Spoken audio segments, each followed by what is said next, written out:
Okay, तो अभी हमने देखा law of length, law of tension and law of mass per unit length. तो इससे हमें ये पता चलता है कि लॉ ऑफ, अगर लेंथ बढ़ेगा तो फ्रीक्वेंसी कम होगा, इनवर्स में एक बढ़ता है तो दूसरा कम होता है, डायरेक्ट में एक बढ़ता है तो दूसरा भी बढ़ता है। और मास पर यूनिट लेंथ बढ़ेगा मतलब वायर जितना ज्यादा थिक हो जाएगा उतना फ्रीक्वेंसी कम हो जाएगा। और मास पर यूनिट लेंथ का, और अगर हम अंदर डीप में चले जाएंगे तो मास पर यूनिट लेंथ से रेडियस का रेशियो निकलता है। अगर रेडियस बढ़ेगा तो फ्रीक्वेंसी कम हो जाएगा। तो ये हमारे पास लॉज है, इसको बोलते हैं laws of vibrating string. Okay, laws of vibrating string. तो यहाँ पे हमारे, ये यहाँ से फॉर्मूला से इमीडिएट हम आराम से लिख पाएंगे। देन इसके बाद में बुक में जो टॉपिक है ये सोनोमीटर का टॉपिक है। सोनोमीटर को आपको प्रैक्टिकल का क्वेश्चन रहता है। प्रैक्टिकल में आपको पूछेंगे वेरीफाई करो law of first law, second law, third law, ये कभी आपको बोर्ड में पूछेंगे नहीं, ये प्रैक्टिकल का क्वेश्चन है। समझ में आया? हमें खाली फॉर्मूला ध्यान में रखना है, लॉ ऑफ लेंथ क्या है, लॉ ऑफ स्ट्रिंग क्या है, ये आप सबको ध्यान में रखना है। तो सोनोमीटर, अगर सोनोमीटर के ऊपर का आपको प्रॉब्लम भी आते हैं, सोनोमीटर में प्रॉब्लम भी आते हैं, तो सोनोमीटर में क्या क्या प्रॉब्लम आते हैं वो भी मैं बता देता हूँ। यहाँ पे सोनोमीटर में क्या क्या प्रॉब्लम आ सकते हैं विल जस्ट देखते हैं। ये सोनोमीटर में लेता हूँ, पहले सोनोमीटर का वर्किंग समझाता हूँ और फिर आपको उसके ऊपर के प्रॉब्लम भी समझ में आएंगे। ये सोनोमीटर है। सोनोमीटर क्या रहता है? What is sonometer? सोनोमीटर एक साउंड बॉक्स रहता है, एक बॉक्स रहेगा, यहाँ पे ओपनिंग है हवा जाने के लिए, यहाँ पे एयर को ये करने के लिए ओपनिंग है। उसके बाद में यहाँ पे स्ट्रिंग है, ये जो स्ट्रिंग है ये वाला स्ट्रिंग है, और यहाँ पे दो सपोर्ट है। ये सपोर्ट के ऊपर ये स्ट्रिंग जाती है और यहाँ पे हमने उसको वजन लटका के रखा है। सो वजन मतलब क्या होता है यहाँ पे? वेट मतलब क्या हो जाएगा? दैट विल बी, वेट मतलब हो जाएगा ये क्या हो,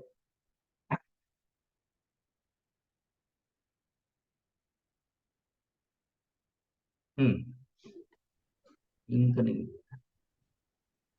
टेंशन ना सर। एक मिनट है, इसको जरा, मेरा इंक का ये निकल गया है, ये इसके पीछे चला गया, बार के पीछे। हम्म, हाँ ठीक है, ओके। हाँ, तो यहाँ पे आप देखो, यहाँ पे है ये इसको बोलते हैं सपोर्ट और फलक्रम बोलेंगे। यहाँ से पुली गया, पुली से हमने एक टेंशन यहाँ पे, टेंशन मतलब यहाँ पे लोड लगा के रखा है ये वायर, सो दैट इसके वजह से वायर तनाव में रहे, टेंशन में रहे। और फिर हम क्या करें, देखो ये जो ट्यूनिंग फॉर्क है, ट्यूनिंग फॉर्क हम क्या करते हैं, रबर के पैड के साथ हिट करते हैं। तो ये फ्रीक्वेंसी क्या हो जाएगा, इसका फ्रीक्वेंसी मैं कैपिटल एन मानता हूं, और ये जो स्ट्रिंग है उसका फ्रीक्वेंसी एन है, स्मॉल एन हो जाएगा, small n, n is equal to 1/2l/t/f, ये वाला फ्रीक्वेंसी है स्ट्रिंग का, ये फ्रीक्वेंसी है फॉर्क का। अभी हम एक्सपेरिमेंट में क्या करते हैं कि इसको रबर पैड के साथ हिट करेंगे तो इसमें वाइब्रेशन क्रिएट हो जाएगा। फिर ये वाइब्रेटिंग फॉर्क हम ये इसको टच करते हैं, इसको टच करेंगे बॉक्स को, जैसे ही बॉक्स को टच करेंगे तो इसके वाइब्रेशंस ये सभी बॉक्स को जाएंगे, और ये बॉक्स के थ्रू ये वायर को भी जाएंगे। ये वायर, फिर ये वायर को वाइब्रेशन मिलेगा, फोर्स वाइब्रेशन मिलेगा। फिर हमें ना इसमें का लेंथ एडजस्ट करना पड़ेगा, इसमें का लेंथ एडजस्ट करना पड़ेगा थोड़ा सा। और लेंथ एडजस्ट करने के बाद हमें क्या हो जाएगा, हम यहाँ पे एक राइडर, पेपर राइडर लिया है। What is this rider? Paper rider एक ऐसा पेपर का टुकड़ा रहेगा, दिस इज द पेपर का पीस जो हमने वायर के ऊपर रखा है। बिकॉज ये वाइब्रेशन फास्ट होते हैं तो ये पेपर का राइडर उड़ जाना चाहिए। तो ये उड़ेगा कब, पेपर का राइडर उड़ेगा कब, जब ऐसा सिचुएशन हो जाएगा तब, फास्ट में। यहाँ पे सपोज ऐसा मोड वाइब्रेशन हो रहा है, दिस, इस तरीके से वाइब्रेट हो रहा है। तो ये कौन सा मोड है वाइब्रेशन का, स्ट्रिंग का, बोलो विच मोड इज दिस वाइब्रेशन? ये कौन सा मोड है वाइब्रेशन का? Stationary wave. हाँ, स्टेशनरी है ना। हाँ स्टेशनरी वेव, लेकिन कौन सा मोड है? हमने तीन मोड देखे ना, तीन मोड देखे, which mode is this? First mode. First mode है, मतलब ये फंडामेंटल। फंडामेंटल मोड है, फंडामेंटल मोड है। तो ये जब ऐसा हो जाएगा तो ये पेपर राइडर है ना उड़ जाएगा। तो हमें पता चलेगा कि ये इस तरीके से हो गया, ये फर्स्ट मोड क्रिएट हो गया यहाँ पे। हमें दिखेगा भी आंखों से थोड़ा सा, लेकिन जब ये मैक्सिमम पे जाएगा तब ये उड़ जाना चाहिए। तो हमने इसके लिए इसको पेपर राइडर डाला है। तो जब ये मैक्सिमम हो जाए, इसका मतलब ये और ये रेजोनेंस में है। और जब ये रेजोनेंस में रहते हैं तो कैपिटल एन और स्मॉल एन हमेशा इक्वल रहते हैं। और इसका फ्रीक्वेंसी हमें पता है, इसका फ्रीक्वेंसी कितना है, 1 अपॉन, बिकॉज एक लूप बन रहा है यहाँ पे, 1/2 L/T/M। तो इसके वजह से हम यहाँ पे फॉर्क का फ्रीक्वेंसी निकाल सकते हैं। This is one way. और यहाँ पे मतलब देखो यहाँ पे अभी क्या क्या है, क्या क्या यहाँ पे इसका लेंथ हम यहाँ से लेके यहाँ तक गिनेंगे। स्केल रहेगा यहाँ पे, इसका लेंथ गिनेंगे। टेंशन मतलब हमें पता है कितना वजन लगाया, तो उसमें टेंशन का वैल्यू डालेंगे। और मास पर यूनिट लेंथ मतलब क्या, ये जो टोटल वायर है, ये जो टोटल वायर है हम क्या करेंगे, एक वेइंग बैलेंस लेंगे। ये वेइंग बैलेंस है यहाँ पे आपको, इसमें टोटल वायर डालेंगे, टोटल वायर डालेंगे यहाँ पे। तो उसका मास पता चलेगा, मास इज एम। और बाद में उसको लेंथ से डिवाइड करेंगे। तो M/L, capital M upon L is nothing but small m। तो यह स्मॉल m का वैल्यू हम यहाँ पे पुट अप करेंगे। तो हमें सब कुछ पता हो गया। थोड़ा ये सब कुछ पता हो गया, ये पता हो गया, ये पता हो गया, ये पता हो, वी कैन कैलकुलेट n। और n मिल गया तो कैपिटल N मिल गया। तो इस तरीके से सोनोमीटर वर्क करता है। और आपको इसके ऊपर के जो प्रॉब्लम आएंगे तब ये जो भी मैंने आपको डिस्कस किया ये आपको समझ में आएगा। ठीक है। तो हमारा इसमें वेरिफिकेशन जो है आपको प्रैक्टिकल में करने पड़ते हैं। ठीक है। तो यहाँ पे हमारा ये सोनोमीटर, सोनोमीटर समझ में आया सबको, सोनोमीटर क्या रहता है, कैसे कैसे हम मेजरमेंट लेंगे। मेजरमेंट हम लेंथ यहाँ से गिनेंगे, यहाँ से लेंथ गिनेंगे, इसमें का बीच में का जो लेंथ रहेगा वाइब्रेटिंग लेंथ रहेगा। टेंशन मतलब यहाँ पे टी है, मतलब जो भी मास है। टेंशन मतलब क्या रहेगा, tension is equal to M into G, this is tension. Mass into gravity के साथ उसको मल्टीप्लाई करेंगे। टेंशन क्या रहेगा, tension is equal to M into G, इसको जी से मल्टीप्लाई करेंगे। एंड स्मॉल एम कैसे निकालेंगे, स्मॉल एम निकालने का तरीका मैंने बोला, टोटल मास गिनो और डिवाइडेड बाय टोटल लेंथ। तो उसको अगर डिवाइड करेंगे तो ये भी आपको दिया रहेगा, कैपिटल एम भी दिया रहता प्रॉब्लम में, और एल भी दिया रहता। तो M/L करेंगे तो स्मॉल एम आएगा, स्मॉल एम मतलब मास पर यूनिट लेंथ रहेगी। इस तरीके से सभी वैल्यू हमें पता हो गए तो हम इसमें फॉर्मूला में डालेंगे और उसको कैलकुलेट करेंगे। समझ में आया सोनोमीटर आपको? यस। ओके। अभी आते हैं, ये हो गया, ये हो गया, ये हो गया, ये हो गया सोनोमीटर के प्रॉब्लम्स। आगे जाते हैं। अभी बहुत इंपॉर्टेंट क्वेश्चन, लास्ट क्वेश्चन है, analytical method for determination of bits. What do you mean bye bits? ये तीसरा एक्सप्रेशन है, तीसरा एक्सप्रेशन है। बिट्स, बिट्स मतलब क्या रहते हैं समझते हैं। और ये पूरा फॉर्मूला मैं आपको समझा देता हूँ, बिकॉज यहाँ पे भी ट्रिग्नोमेट्रिक एप्लीकेशन है। और बिट्स कैसे बनते हैं, what do you mean bye bits, पहले हम समझते हैं बिट्स का मतलब क्या होता है। बिट्स मतलब क्या होता है, एक minute. Bits formation, formation with sound effect, with sound effect, effect देखते हैं।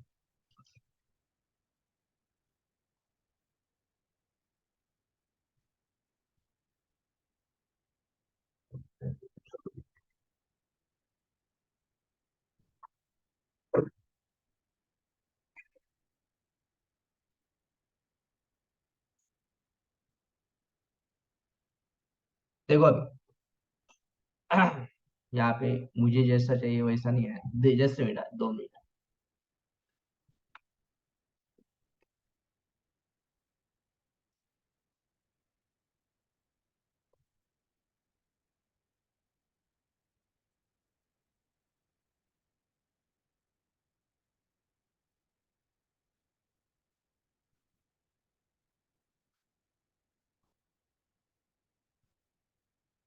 ओके,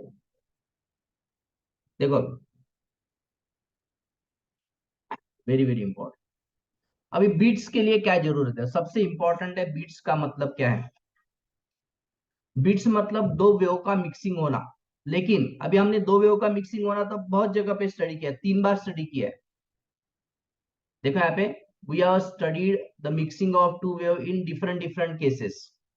तो पहला केस क्या किया हमने, पहला केस में हमने किया x is equal to a sine omega t and x1 था x2 is equal to a sine omega t plus five. ये पहला सुपरपोजिशन किया हमने और यहाँ पे रिजल्टेंट ऑब्टेन किया। दूसरा हमने किया x1 is equal to a sine 2 pi small t upon capital t minus x upon lambda और x2 is equal to a sine 2 pi small t upon capital t plus x upon lambda. तो इसको हमने mix किया, तो यहां से हमें stationary wave मिला, बराबर है, स्टेशनरी वेव मिला। और यहाँ पे हमें दो दो वेव का कम, यहाँ पे जरूरत कंडीशन था कि दो wave must travel in along the same path but in a opposite direction. यहाँ पे ऐसा कोई लिमिटेशन नहीं था, दो वेव कहीं से भी आ सकते हैं, मिक्स हो सकते हैं और वहां से हमें फिर उसका रिजल्टेंट मिलता है। तो रिजल्टेंट इज ऑल्सो एसएचएम, यहाँ पे वेक्टर सम हो रहा था, यहाँ पे भी स्टेशनरी वेव क्रिएट हो रहा था। लेकिन अभी हम यहाँ पे आप देख रहे हैं, यहाँ पे ओमेगा यूज किया हमने। ओमेगा मतलब फ्रीक्वेंसी, ओमेगा का फॉर्मूला रहता है 2 पाई एन। यहाँ पे भी हमने सेम ओमेगा लिया, omega is equal to 2 pi n. यहाँ पे भी हमने वन बाय टी लिया, 1/t मतलब उसका पीरियड सेम है, मतलब इसका फ्रीक्वेंसी सेम है। मतलब ये दोनों केस में एम्पलीट्यूड अलग अलग था, A1 A2 था, amplitude are different but frequency are same. Beats में हमें क्या क्या करता है, बीट्स में क्या रहता है, टू वेव टू वेव उनका एम्पलीट्यूड सेम रहेगा। Two waves having same amplitude but slightly different frequency.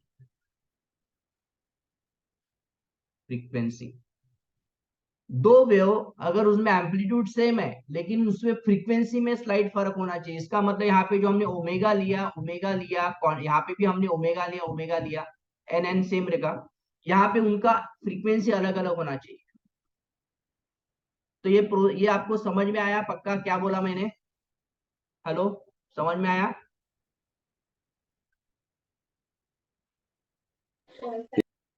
तीन तीन अलग अलग वेराइटी है। पहले केस में अभी बीट्स में हम क्या कर रहे हैं, बीट्स में हम देख रहे हैं कि उनका क्या होना चाहिए, फ्रीक्वेंसी अलग अलग होना चाहिए। देखो यहाँ पे दो वेव है और भी what do mean by frequency हम समझते हैं, फ्रीक्वेंसी मतलब क्या। अभी मैं क्या कर रहा हूँ कि ये जो वेव आपके सामने, इसका फ्रीक्वेंसी मैं, पहला वाला जो फ्रीक्वेंसी है इसको मैंने 11 किया और 10 करता हूँ, थोड़ा सा मतलब आपको फर्क समझ में आया फ्रीक्वेंसी किसको बोलते हैं। ओके, फिलहाल इसके ये नीचे वाले की तरफ ध्यान मत दो, इधर आप ध्यान नहीं देना है, इधर ध्यान मत दो, आप सोचो यहाँ पे।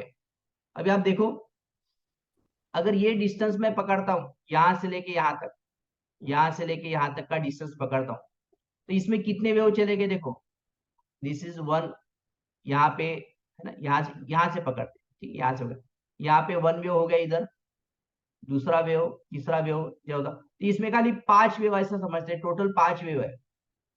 और यहाँ से लेके यहाँ तक कितना वेव है, यहाँ पे कम से कम हो गए, एक दो, लूप समझता हूँ मैं, 1 2 3 4 5 6 7 8 9 10 11 और यहाँ पे 15 लूप है। तो जितना लूप ज्यादा उतना फ्रीक्वेंसी ज्यादा। देखो फ्रीक्वेंसी 19 है, यहाँ पे 10 है, मतलब frequency related with the number of loops, कितने लूप्स है, यहाँ पे फास्ट जा रहे हैं, यहाँ पे स्लो जा रहे हैं। समझ में आ रहा है, समझ में आ रहा है आपको? नाउ अभी अभी मैं क्या करता हूँ, दोनों का फ्रीक्वेंसी मैं, देखो यहाँ पे मैं इसका भी फ्रीक्वेंसी 10 करता हूँ तो आपको समझ में आएगा कि दोनों सेम सेम ही है, एग्जैक्टली सेम है, इसका लूप, दोनों का फ्रीक्वेंसी सेम है। सो दोनों का फ्रीक्वेंसी अगर सेम है तो ये दोनों जब मैक्सिमम, तो ये भी उनका रिजल्टेंट भी मैक्सिमम। हमने देखा पहले पहले केस में, बिकॉज पहले जो दो एक्सप्रेशन थे उसमें वही था, उसमें फ्रीक्वेंसी अलग अलग नहीं था। फ्रीक्वेंसी अलग अलग नहीं है इसका मतलब क्या है कि there is a vector addition, ये भी ऊपर लेके जाएगा, ये भी ऊपर जाएगा, तो इसका एडिशन डबल हो जाएगा। देखो यहाँ पे इतना एम्पलीट्यूड है, यहाँ पे इतना एम्पलीट्यूड है, तो यहाँ पे एम्पलीट्यूड डबल हो गया इसका, ये दोनों का एडिशन हो गया। तो एम्पलीट्यूड इज गेटिंग एडेड। अगर वो आउट ऑफ फेज में तो उसका एम्पलीट्यूड सब्सट्रैक्शन हो जाएगा। इस तरीके से हम समझते हैं। अभी बीट्स को देखते हैं। बीट्स के लिए कंडीशन क्या है? So what is the condition for beats? Can you tell me? Condition क्या रहता है? बीट्स कब होते हैं? बीट्स कब होते हैं? जब उनके फ्रीक्वेंसी में फर्क चाहिए। जब उसके फ्रीक्वेंसी में क्या चाहिए? फर्क चाहिए। अभी देखो, ये ना इन फेज है, ये फिलहाल इनका फ्रीक्वेंसी सेम है लेकिन इन फेज है। मैं आउट ऑफ फेज निकालता हूं, आउट ऑफ फेज कर, आउट ऑफ फेज मतलब इन फेज मतलब क्या? इसका क्रिस्ट और इसका क्रिस्ट एक दूसरे को ओवरलैप हो रहा है। आउट ऑफ फेज में क्या होता है? एक का क्रिस्ट दूसरे के ट्रफ पे होता है। तो यहाँ पे देखो रिजल्टेंट जीरो आ रहा है, बिकॉज ये उसको ऊपर खींच रहा है, इसको नीचे खींच रहा है, तो resultant will be a straight line. Out of phase हो गया। तो अभी कमिंग टू द बीट्स, सबसे मुझे आंसर चाहिए, बीट्स कब बनेगा? बीट्स कब बनेगा? बीट्स कब बनेगा?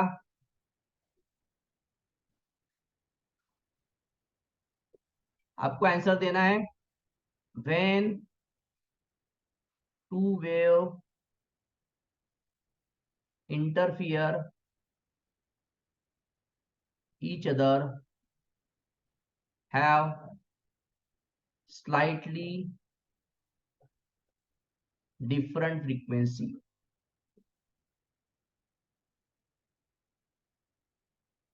दोनों में फर्क है। अभी स्लाइटली डिफरेंट मतलब क्या है? उसमें 20 का फर्क होना चाहिए, मैक्सिमम 20। मैक्सिमम 20 का, 20 के ऊपर भी हो सकता है लेकिन 20 के ऊपर होगा तो हमें समझेगा नहीं। हमारा ईयर जो है हम उसको आइडेंटिफाई नहीं कर पाएंगे। उसमें कितना फर्क होना चाहिए? 20। मतलब एक का फ्रीक्वेंसी अगर 400 है तो दूसरे का फ्रीक्वेंसी 405 चलेगा, 410 चलेगा, 420 चलेगा, 450 नहीं चलेगा, बिकॉज ये हमें समझेगा ही नहीं। तो इनमें जो फर्क है ये हर्ट्ज है। इनमें फर्क है, कम से कम 20, मैक्सिमम 20 होना, एट द मोस्ट 20 होना चाहिए, तो हम समझ पाएंगे। तो तब हमें बीट्स पता चलेंगे। बीट्स मतलब क्या, मैं समझाता हूँ आपको अभी। तो बीट्स के लिए कंडीशन क्या रहता है? मैथमेटिकल कंडीशन समझ में आया? What is the mathematical condition for beats? बोलो। Yes, beats, sir. हाँ, बीट्स के लिए कंडीशन क्या रहता है? बोलिए, क्या चाहिए कंडीशन बीट्स फॉर्मेशन के लिए? Same amplitude, hmm. And different frequency. But frequency का मैक्सिमम डिफरेंस कितना परमिसिबल है? 20. 20। 20 के ऊपर भी हो सकता है लेकिन 20 के ऊपर होगा तो हमें समझेगा नहीं। अभी क्या नहीं समझेगा? देखो अभी तो हमने देखा ये सुपर पोजिशन है, अभी दो वेव इंटरफेयर कर, मैं इसमें क्या कर रहा हूँ, इसमें क्या कर रहा हूँ, एक का फ्रीक्वेंसी कर रहा हूँ थोड़ा सा बढ़ा रहा हूँ। एक का किया मैंने 12, एक का मैंने किया सॉरी 13, और एक का किया 10। तो अभी देखो यहाँ पे क्या हो रहा है, इसको मैं स्टार्ट करता हूँ तो वी विल अंडरस्टैंड कि ये मिक्सिंग कैसे हो रहा है। देखो अभी यहाँ पे क्या हो रहा है कि एक वेव का जो ट्रफ है दूसरे वेव के क्रिस्ट के साथ मैच हो गया। तो यहाँ पे एक दूसरे का अपोज कर रहे हैं, अपोज कर रहे हैं, तो रिजल्टेंट, ये रिजल्टेंट एम्पलीट्यूड है, this is the resultant amplitude, है ना, this is the one wave. इसका इसका इक्वेशन अगर मुझे लिखना है तो इसका इक्वेशन में लिखेगा x is equal to a sine 2 pi n1t, ऐसा इक्वेशन रहेगा। इसका इक्वेशन क्या रहेगा? x2 is equal to a sine 2 pi n2t। ठीक है, इनका फ्रीक्वेंसी अलग है, बाकी सब कुछ सेम है।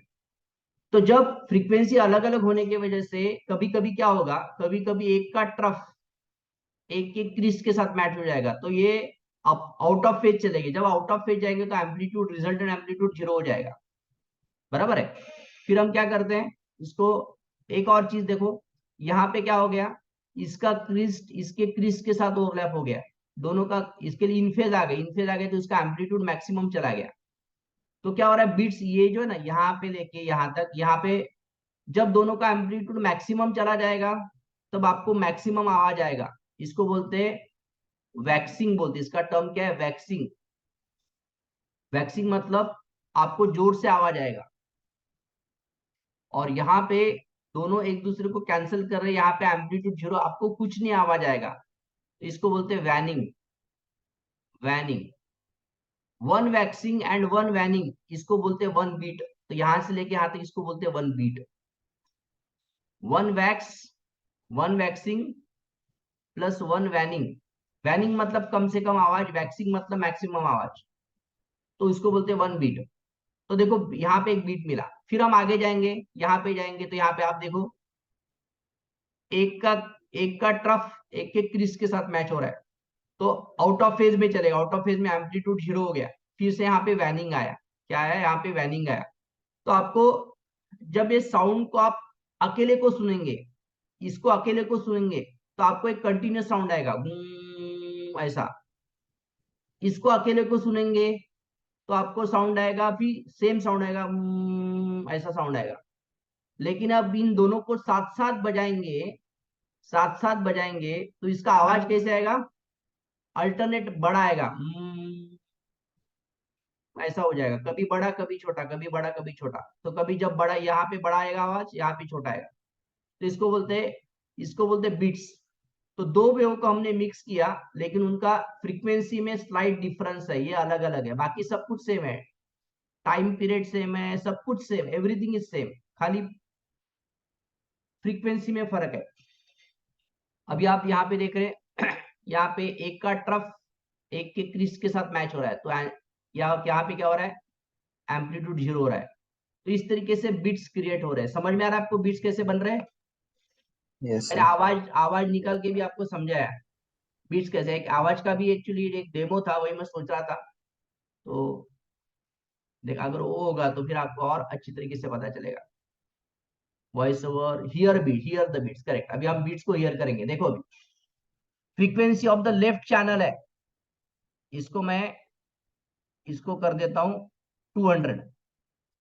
देखो वॉल्यूम बढ़ाते हैं, अभी आवाज सुनो जरा, आवाज सुनते हैं। मैं एक को लेफ्ट चैनल, दोनों का फ्रीक्वेंसी अभी सेम है, तो ऐसे आप समझ सकते हैं एक ही बज रहा है, फिलहाल एक ही बज रहा है। मैं आवाज चालू कर रहा हूं,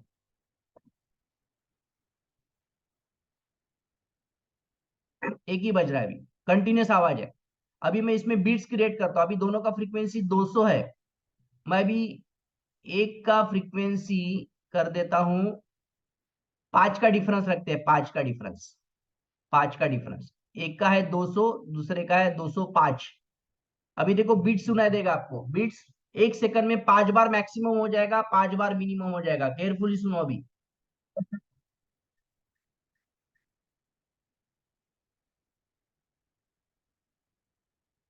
नाउ, तो आपने सुना कि वाइब्रेशन कैसे हो रहे हैं। तो एक बार जब मैक्सिमम साउंड हो रहा है तब उसको बोलते हैं वैक्सिंग, मिनिमम साउंड होता है तो तब बोलते हैं वैनिंग।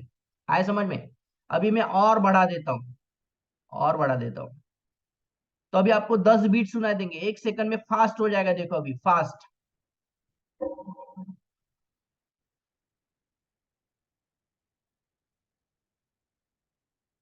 तो ये हो गया आपके बीट्स, 10 बीट सुना देंगे। 20 तक सुन सकते हैं हम, 20 के बाद फिर हम सुन नहीं पाएंगे, इतना फास्ट हो जाएगा कि we will not able to identify this. समझ में आया आपको सबको? समझ में Yes. आया? देखो अभी, हाँ अभी हम क्या करते हैं, एक काम करते हैं, 201 करते हैं। तो 201 में तो आपको एकदम आराम से सुनाई देगा। 201, एक वन बीट देखो कैसे सुन रहे हैं।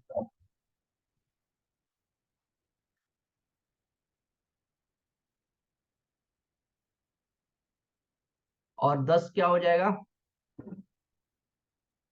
और ऐसा 20 करेंगे, 20 के ऊपर तो हम सुन नहीं पाएंगे, आइडेंटिफाई नहीं कर पाएंगे। हमें एक बीट मतलब एक मैक्सिमा एक मिनिमा हो रहा है।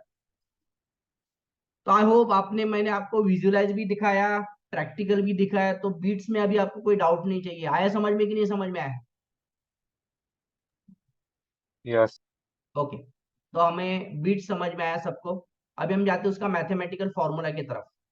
तो बीट्स कैसे बनते हैं, व्हाट इज बीट्स? तो बीट्स यहाँ पे देखो, अभी उन्होंने जो बोला है कि यहाँ पे एक फ्रीक्वेंसी दूसरा पे कभी मैक्सिमम हो जाएगा कभी मिनिमम हो जाएगा, तो ये मैंने अभी बताया आपको, ठीक है। बीट्स, तो आपको क्वेश्चन था what do you mean by beats, beats and analytical method to determine the beat frequency, ये आपको एग्जाम में आएगा, है ना। तो कैसे आएगा मैं आपको समझा देता हूँ, सिंपल एकदम, अगेन ट्रिग्नोमेट्रिक फॉर्मूला है। सबसे पहले बीट को अंडरस्टैंड करते हैं, व्हाट इज बीट। बीट को अंडरस्टैंड करते हैं। This is an interesting phenomena based on the principle of superposition of wave. When there is a superposition of two wave sound waves having a same amplitude, amplitude same चाहिए but slightly different in frequency, traveling in the same direction, the intensity of the sound varies periodically with time. This phenomenon known as beats. तो beats का question है. Question क्या है? What do you mean by beats? Question है what do you mean by beat? Question: what do you mean by beats? ठीक है, इसका answer ये है. इसका आंसर ये है.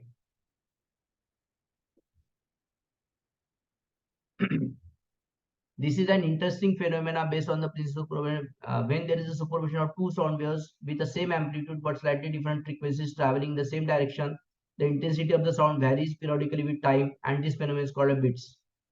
The occurrence of maximum intensity is called waxing, and those of minimum intensity is called waning. One waxing and one successive waning is called beats. Number of beats equal to the beat frequency. ये पूरा क्या पूरा आपको question लिखना है. Copy जाएंगे हम इधर और यहाँ पे मैं कर देता हूँ पोस्ट, है ना.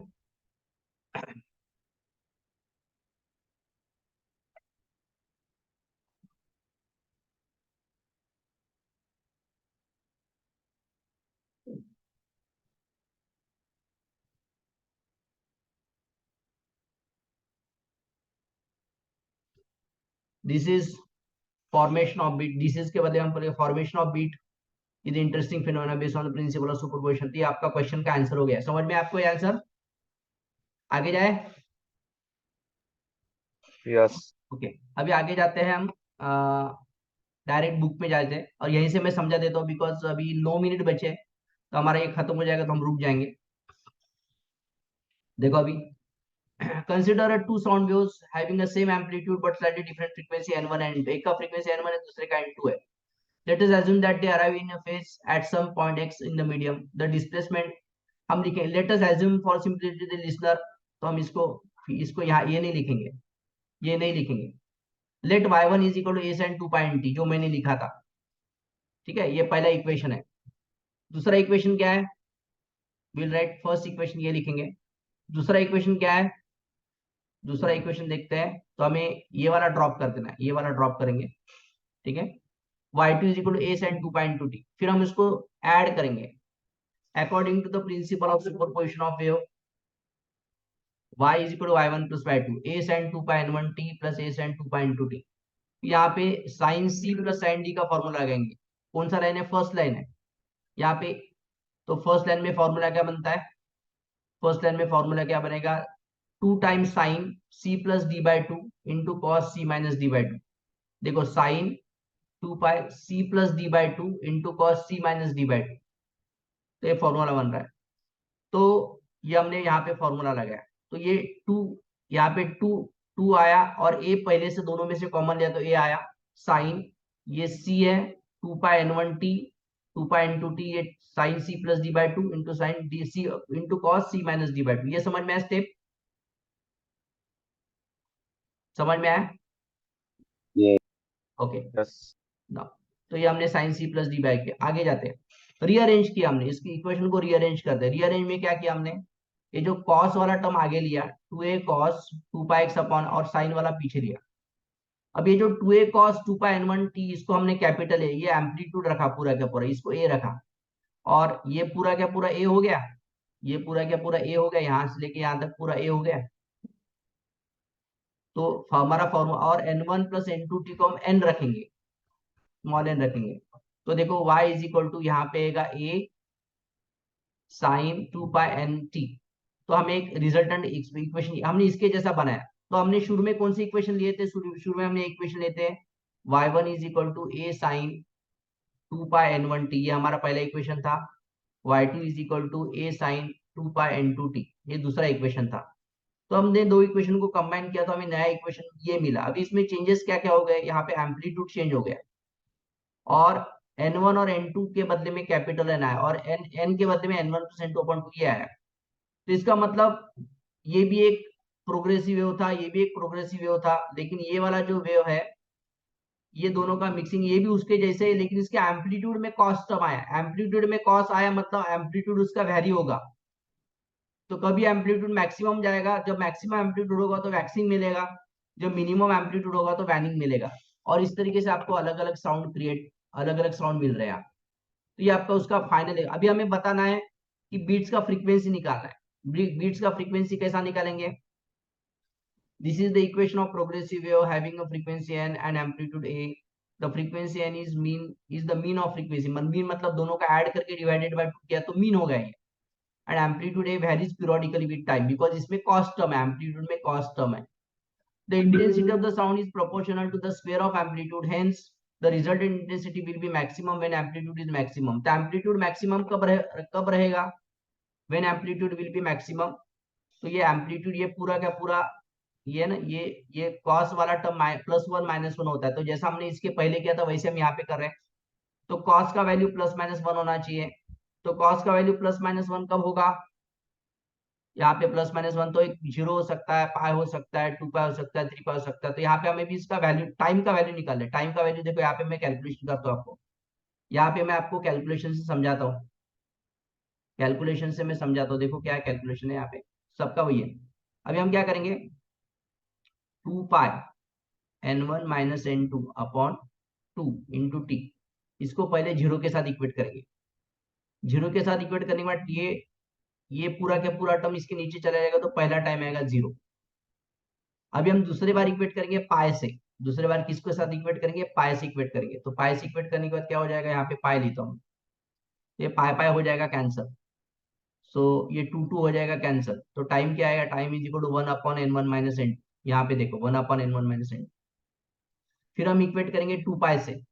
जब हम इसको 2 पाई से इक्वेट करेंगे तो क्या हो जाएगा, देखो यहाँ पे, अगर यहाँ पे मैं 2 पाई लेता हूँ, यहाँ पे मैं 2 पाई लेता हूँ, तो ये 2 भी यहाँ पे कैंसिल हो जाएगा। ठीक है, ये 2 पाई रहता तो यहाँ पे 2 बचा रहेगा, ऐसा मैं बोलता हूँ। ये 2 क्या रहेगा, यहाँ पे बचा रहेगा।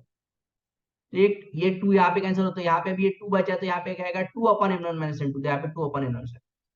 मतलब पहला मैक्सिमा आपको 0 टाइम पे मिला, दूसरा मैक्सिमा इतने टाइम में मिला, तीसरा मैक्सिमा इतने टाइम में मिला, चौथा मैक्सिमा इतने टाइम में मिला। तो टाइम इंटरवल कितना हो गया है? ये टाइम है, टाइम इंटरवल कितना हो गया, इसमें से इसको माइनस कर दो। This the time interval between two successive beat 1 upon n1 minus n2, ये बीट का फॉर्मूला हो गया। तो 10 period of beat is t upon n1 minus n2। तो यहाँ से हमें ऐसा पता चल रहा है। तो हमने ये सब कुछ किया मैक्सिमा के लिए।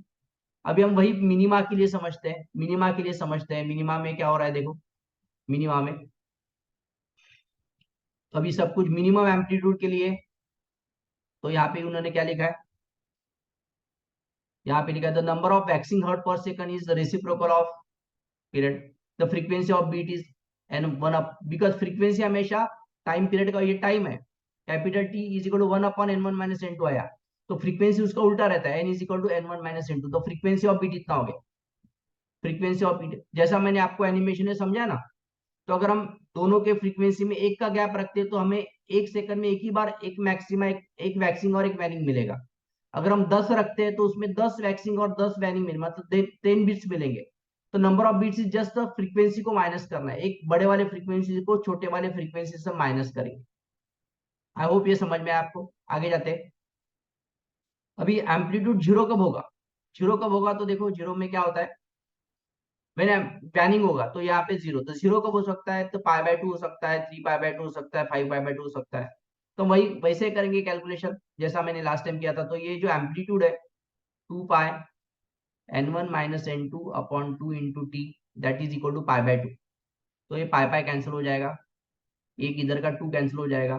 तो टी टाइम पीरियड कितना है, पहले पहले वैनिंग का टाइम पीरियड कितना है, 1 अपॉन 2 n1 माइनस n2 है। देखो यहाँ पे 1 अपॉन 2 n1 माइनस n2, ये पहले का आया। फिर दूसरे का वैसे हम अगर कैलकुलेट करेंगे तो 3 अपॉन 2 आएगा। तीसरे का कैलकुलेट करेंगे तो अगर मैं यहाँ पे 3 लेता हूं तो यहाँ पे 3 बचेगा दूसरे केस में, दूसरा टाइम में। ये पहला पहला मिनिमा का टाइम है, ये दूसरे मिनिमा का टाइम है, ये तीसरे मिनिमा का टाइम है। फिर इनमें गैप कितना है, गैप को माइनस करो, 5 upon 2 n1 minus n2 minus 3 upon 2 n1 minus n2।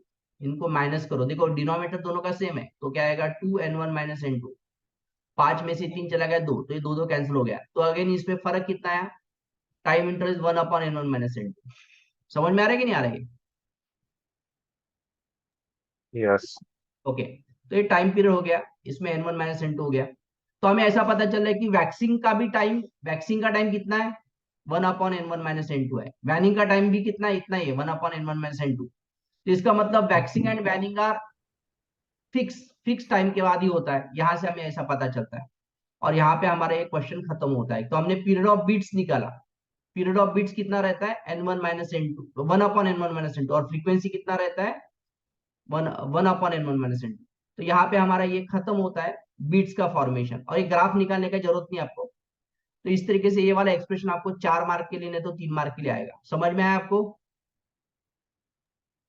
Yes. इसका इसका घर यस। प्रैक्टिस करो, और प्रैक्टिस करो और लिख के देखो उसको। तो हमारे यहाँ पे ऑलमोस्ट सभी क्वेश्चन खत्म हो गए। अभी बाकी जो बचा हम कल देखेंगे फिर। Okay, okay sir. बाय। इसका रिकॉर्डिंग में भेज देता हूँ ग्रुप